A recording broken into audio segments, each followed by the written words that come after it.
జలుబు తలనొప్పికి ఉపశమనం అమృతధార. ఈ అమృతధార అన్ని ఆయుర్వేదిక్ మెడికల్ షాపుల్లో దొరుకుతుంది. అమృతధార హోల్సేల్ గా కావాల్సిన వారు స్క్రీన్ మీద కనిపిస్తున్న నెంబర్కి కాల్ చేసి సంప్రదించవచ్చు. ఆన్లైన్లో కూడా మీరు ఆర్డర్ చేసుకోవచ్చు. వరంగల్ రాజకీయాల్లో కొండా దంపతులు కొండా మురళి కొండా సురేఖలది ప్రత్యేక స్థానం. జిల్లా రాజకీయాల్లోనే కాకుండా రాష్ట్ర రాజకీయాల్లో సంచలనం సృష్టించిన జంట వీరిది. రాజకీయాల్లో విజయాలే ఎక్కువ వారిని వరించాయి. కొండ ఈ పేరు ఒక బ్రాండ్. వరంగల్ జిల్లాలో ఈ పేరుకి అభిమానులు లక్షలాది మంది ఉన్నారు. ఎలాంటి పొలిటికల్ బ్యాక్గ్రౌండ్ లేకుండా పాలిటిక్స్లో పీక్స్ రేంజ్కి ఎదిగిన నాయకులు కొండా సురేఖ, కొండా మురళి. కొండా మురళి రాజకీయంగా భార్యకు ఎంతో మద్దతుగా ఉంటారు. గతంలో ఎమ్మెల్యేగా, మంత్రిగా కూడా పనిచేశారు సురేఖ. ప్రస్తుత ఎన్నికల్లో కాంగ్రెస్ పార్టీ తరపున తన కంచుకోటలో ఎమ్మెల్యేగా గెలిచి మంత్రిగా కూడా బాధ్యతలు తీసుకున్నారు. మరి తెలంగాణ అటవీ, పర్యావరణ, దేవాదాయ శాఖ మంత్రి కొండా సురేఖ గారి రియల్ స్టోరీ ఈరోజు చూద్దాం. కొండా సురేఖ గారు వరంగల్లోని ఓకల్లో ఆగస్టు 19, 1964న తుమ్మా చంద్రమౌళి, రాధాగార్ల దంపతులకు జన్మించారు. ఆమె బాల్యం, చదువు అంతా సొంత గ్రామంలోనే సాగింది. పింగళి ప్రభుత్వ మహిళా డిగ్రీ కళాశాలలో చదువుకున్నారు. కొండా సురేఖ గారి భర్త మురళి. వీరిది ప్రేమ వివాహం. కొండా మురళి గారి సొంత ఊరు వరంగల్ గ్రామీణ జిల్లా గీసుకొండ మండలంలోని వంచనగిరి. హన్మకొండ ఎల్బీ కళాశాలలో BA చదువుతున్న సమయంలో తన క్లాస్మేట్ అయిన సురేఖ గారిని ప్రేమించి పెళ్లి చేసుకున్నారు.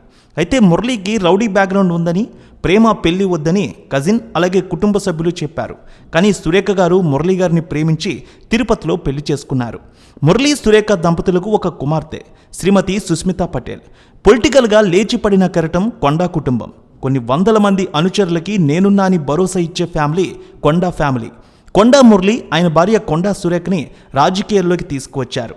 కొండా సురేఖ 1995లో మండల పరిషత్కు ఎన్నికయ్యారు. 1996లో ఆంధ్రప్రదేశ్ PCC సభ్యురాలుగా సురేఖను నియమించారు. 1999లో సాయంపేట నియోజకవర్గం నుంచి ఎమ్మెల్యేగా తొలిసారి పోటీ చేసి విజయం సాధించారు. 1999లో కాంగ్రెస్ లెజిస్లేచర్ పార్టీ కోశాధికారిగా, మహిళా శిశు సంక్షేమ శాఖ సభ్యురాలిగా, ఆరోగ్య ప్రాథమిక విద్యా కమిటీ సభ్యురాలిగా కూడా ఆమె పనిచేశారు. 2000 సంవత్సరంలో ఆమెని ఆల్ ఇండియా కాంగ్రెస్ కమిటీ సభ్యురాలిగా నియమించారు. మళ్ళీ 2004లో సాయంపేట శాసనసభ సభ్యురాలిగా గెలిచారు. అంతేకాదు సురేఖ కాంగ్రెస్ పార్టీ అధికార ప్రతినిధిగా బాధ్యతలు చేపట్టారు. 2005లో ఆమె మున్సిపల్ కార్పొరేషన్కు ఎక్స్ అఫీషియో సభ్యురాలిగా కూడా కొనసాగారు. 2009 ఎన్నికల్లో పరకాల శాసనసభ నియోజకవర్గం నుంచి పోటీ చేసి ఎమ్మెల్యేగా గెలుపొందారు సురేఖ గారు.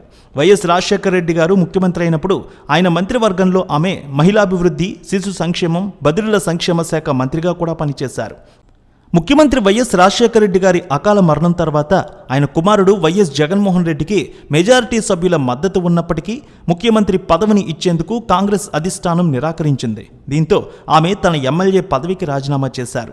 జూన్ 12, 2012న మళ్లీ జరిగిన ఉప ఎన్నికల్లో పరకాల అసెంబ్లీ నియోజకవర్గం నుంచి వైఎస్ఆర్ కాంగ్రెస్ పార్టీ తరపున పోటీ చేసి జగన్మోహన్ రెడ్డికి రాజకీయంగా అండగా నిలబడ్డారు ఆమె. ఆ తర్వాత పార్టీలో కొందరితో వచ్చిన విభేదాలతో 2013 జూలై నెలలో వైసీపీకి రాజీనామా చేశారు కొండా సురేఖ. తర్వాత తెలంగాణ రాష్ట్ర సమితి TRS పార్టీలో చేరారు. 2014 ఎన్నికల్లో వరంగల్ తూర్పు శాసనసభ నియోజకవర్గం నుంచి ఎమ్మెల్యేగా ఎన్నికయ్యారు. అయితే భర్త కొండా మురళికి గులాబీ పార్టీ నాయకుడు ఎర్రబెల్లి దయాకర్ రావుకి మధ్య శత్రుత్వం ఏనాటి నుంచో ఉంది. రాజకీయంగా ఇరువురు ఒకే పార్టీలో ఇమడలేక కొండా కుటుంబం TRSను వీడింది.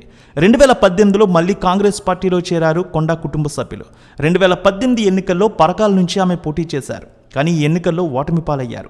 అయినా కాంగ్రెస్ పార్టీలోనే కొనసాగుతూ అధికార TRSపై పోరాటం చేశారు సురేఖ. 2023 తెలంగాణ శాసనసభ ఎన్నికల్లో తూర్పు వరంగల్ అభ్యర్థిగా కొండా సురేఖకు కాంగ్రెస్ హైకమాండ్ టికెట్ ఇచ్చింది. ఈ ఎన్నికల్లో ఆమె వరంగల్ తూర్పు సెగ్మెంట్ నుంచి ఎమ్మెల్యేగా గెలుపొందారు.